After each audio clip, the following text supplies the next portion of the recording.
республике зарегистрировано 206 случаев новой коронавирусной инфекции. Татарстанда коронавирус yuqtiruvchilar soni yangi antirekordga yetdi. Rospotrebnadzor xizmatkorlari bildirүенчә, авыручылар саны инде ай ярымнан бері арта. Хәзер хезмәт коллективларында түгел вирусны өйдә йоктыручылар шактый 4 тапкырга күтәрелгән. С одной стороны, это понятно, трудовые коллективы пока находятся на вынужденных каникулах. Хезмәт коллективлары әлегә мәҗбүри каникулда, әмма гаилә эшендә авыручылар күбәйде. Прививка ясатмаган 60 яшьтән өлкәнрәк кешеләр тормышына куркыныч яный. Шуңа күрә аларга аерым игътибар булырга тиеш. Поэтому к ним должно быть особое внимание. Белгечләр фикеренчә, авыручыларның күпчелеге өлкәннәр. Шуңа күрә 60 яшьтән уларак булганнарга күбрәк өйдә торырга киңәш итәләр. Алай гына түгел, менә бу бәйрәм һәм ял көннәрендә яшьләргә дә авыру юктыру куркынычын булдырмау өчен өлкәннәр янына кунакка бармавын хәерлерәк.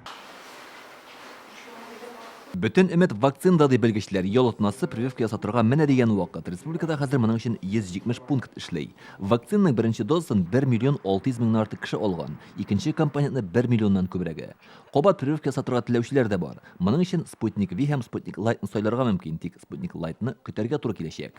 Спутник Лайт, он поступает. Спутник Лайт республикага Россия сәламәтлек саклау министрлыгы билгеләгән график нигезендә кайтартыла. Әлеге прививканы калатырга дип чиратка язылган кешеләргә аны исемлек буенча ясыйбыз. Республикада грипп сезоны да җитте. Аның белән авыруның әлегә 3 очрагына ачыкланган. Коронавирус белән гриппка каршы вакциналарны бер вакытта ясатырга була диләр. Сезон начинается. Грипп сезоны гадәттә ноябрь-декабрь айларында башлана. Шуңа күрә хәзер коронавирус һәм гриппка каршы вакцинаны бергә ясату кулай. Роспотребнадзор хезмәткәрләре җәмәгать урыннарында коронавирустан саклану кагыйдәләре үтәлешен дә тикшерә. Узган атнада 300-гә якын оешманы караганнар. 32 объектта кагыйдә бузу очрагы ачыкланган һәм аларга 500 мең сумга якын штраф салынган. Актаныш һәм Спас районнарында тиешле таләпләрне үтәмәгәнгә 2 оешманы япканнар.